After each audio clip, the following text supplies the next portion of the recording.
Welcome back. Let's play Halo Avenger for PSP.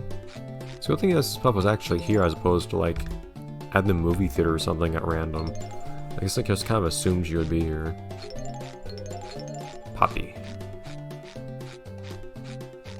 So I don't know why they decided to call her Poppy Puff here, but it is actually consistent. Strangely, she's never been referred to as Poppy Puff in any main Central material, like the show, namely. I guess that's kind of all there is. But she's never been called that in the show, but she's been called that in a few different pieces of supplementary material. And that's always the first name they give her, even though she's never been called that in the show. But they're consistent about it, which is kind of weird. About what?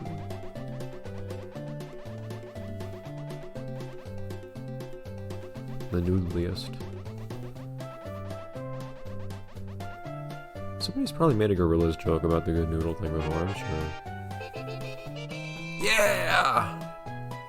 Best noodles. With the most bubbles. That was actually worth it. Is it? I don't know if it's time for anyone to take a test with the state the course is in. I want to see someone try to drive around that. Also, why are you here? Also, I like to wonder what it was that this egg is doing here for driving school. It's kind of funny to me. So supposedly, actually, the driving school is one of...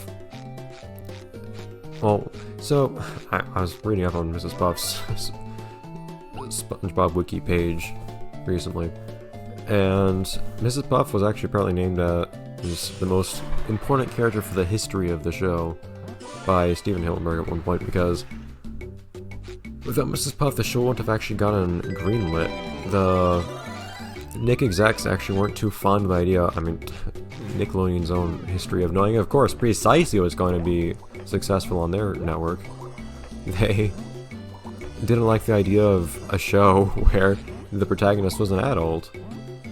What a big surprise that they were questioning the future success of what would become their biggest cash cow series ever.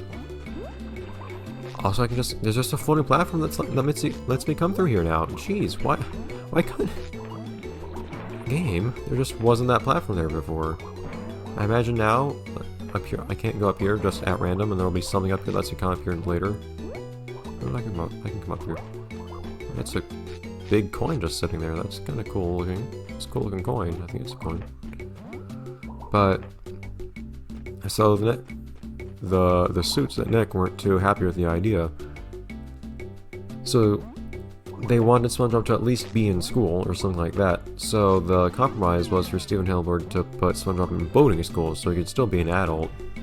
But is there enough to jump over this thing?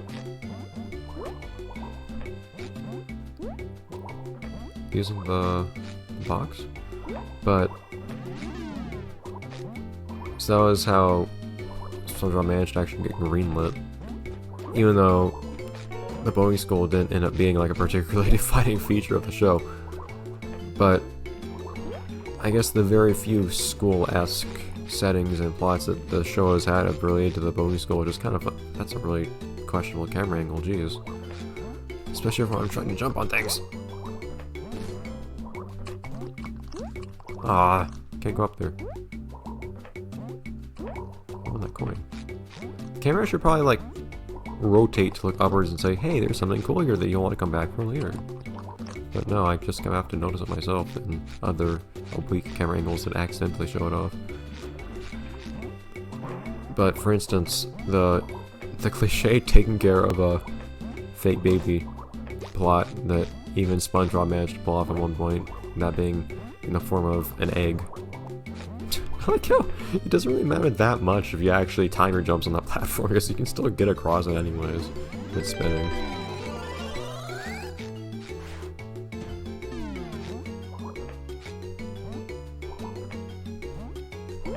I guess that's... what?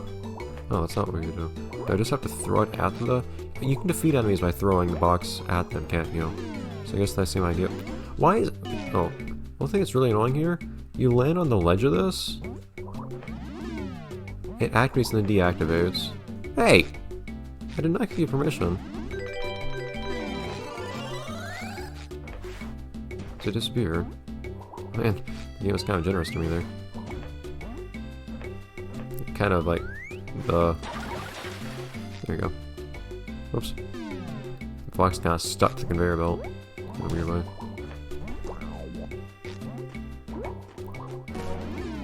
It was kind of... This is Mr. Krabs' house? What the heck? Okay, I didn't realize he lived right next to Rock Bottom. So I can't access it for some reason. Sure, don't know why. Interesting, he has a lock on it instead of just an axe. It's massive though. Why is it so big? Have you seen these SpongeBob games that have Mr. Krabs' house in it though? It's kind of weird. I don't know if I have. Could you stop wearing underwear with my face on it? That's really creepy. Pretty certain that's what that is.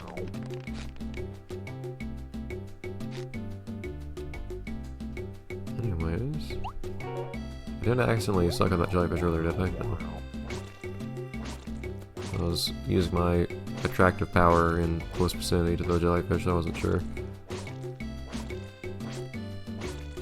But I don't know what the excuse was supposed to be with... I don't remember the episode very well, for one. I don't know what the excuse was supposed to be of how that egg had anything to do with boating school. It's kind of funny though, to me. Did we just go through a little tunnel? It's kind of weird, okay. You don't get to drop down the cliff road? No, you take a weird little tunnel that goes next to the road, which is also a lot smaller. This is interesting, this music. The music here reminds me a lot of the rock bottom music in Revenge of the Flying Dutchman for the GBA. It also feels way less darker than it should be. You have to be careful about making things dark. Oh, well, there's a Flying Dutchman, I guess. I feared I'd have to make some effort to find him. I guess it's not a good thing I don't have to, but still, it's kind of weird. I feel the instrumentation feels really similar. It's kind of weird to say that instrumentation on this feels similar to a GBA game, but it does. Yeah, you meant to explore. I want to actually see what's around here. This doesn't feel very rock bottom-y. There's too much vegetation, I think, for one. It's not dark enough, but like you need to be careful about making things too dark in games because you need to see enough to move around. For instance, in the also these boats, like you can see, like they're not the parts of the boats aren't connected. That's really bugging me. Also, Rock Bottom isn't comprised of like sunken ships. Why are there sunken ships here? That's not Rock Bottom looks like. This is a Rock Bottom. It's weird because this game's pretty like right on it otherwise, usually for details related to the show, but this doesn't feel like Rock Bottom. But the Finding Nemo game for the PS2, which was a strangely... how fun of a game was it? I don't know, but it was actually a very strangely pretty game, way more than it should have been for being a licensed game for a film. And I played on this channel in case you're wondering.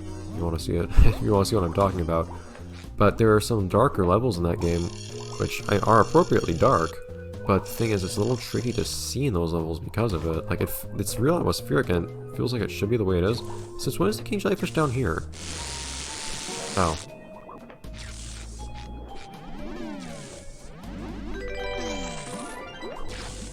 Is this the thing that I do now? I'm just doing like a casual boss fight?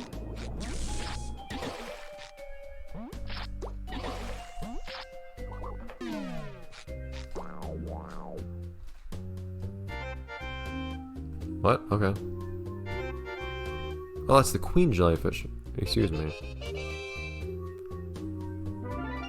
Okay. This is what happens when you do things out of order, I guess. I feared he'd just tell me something and... Oh man, it feels peerless. This little pad here connects two platforms that's hanging between them. Yeah, it was really cool and dark and atmospheric, and it felt right, but at the same time, it was dark enough that it was kind of hard to move around at the same time, which it's like, it should have been, but if they sacrificed a little bit of gameplay for the atmosphere. Also, before I go any further, I probably should actually go to the Dutchman. I would do that.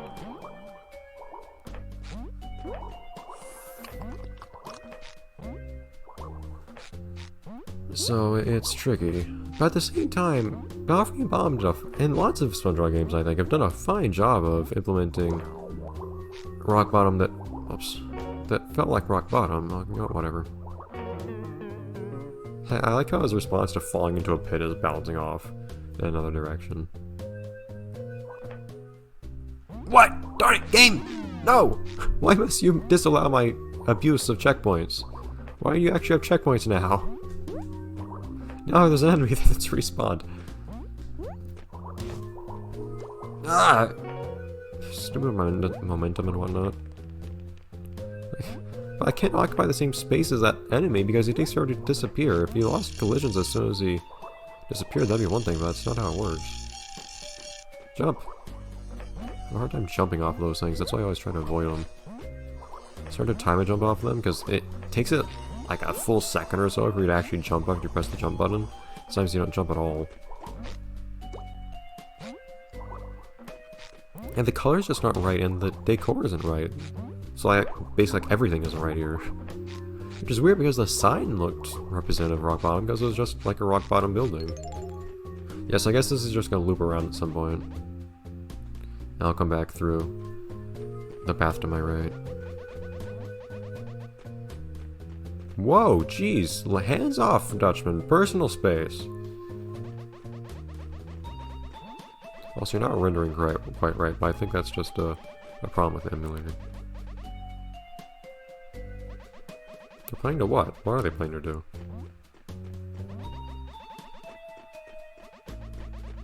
I just want to know where a guy is. It's not like really, there's not any wishing really necessary.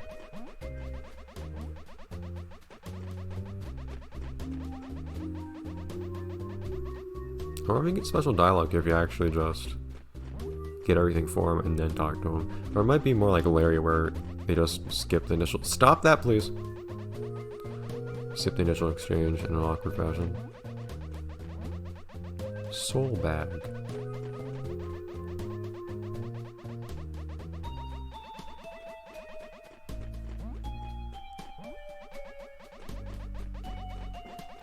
Why do you need 3 whole keys? Actually, wait, the Dutchman does have a tendency to require 3 keys for things. Why is that the case? Anyone remember Flying Dutchman GBA, which I just mentioned like 5 minutes ago? You always need 3 keys to open the treasure chest in that game, of different colors and shapes. Oh, calm down. This guy is— Ah, stop! Please stop touching me. Excuse me.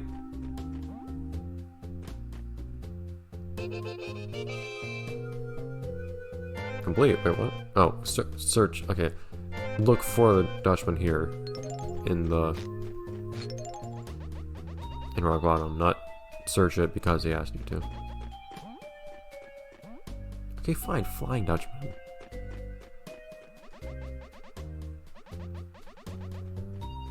You're not very lively yourself. I don't want to speak. Mr. Ghost.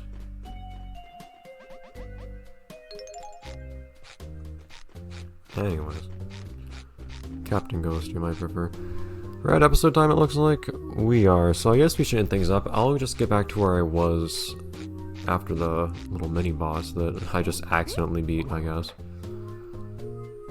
And then we'll cut things there.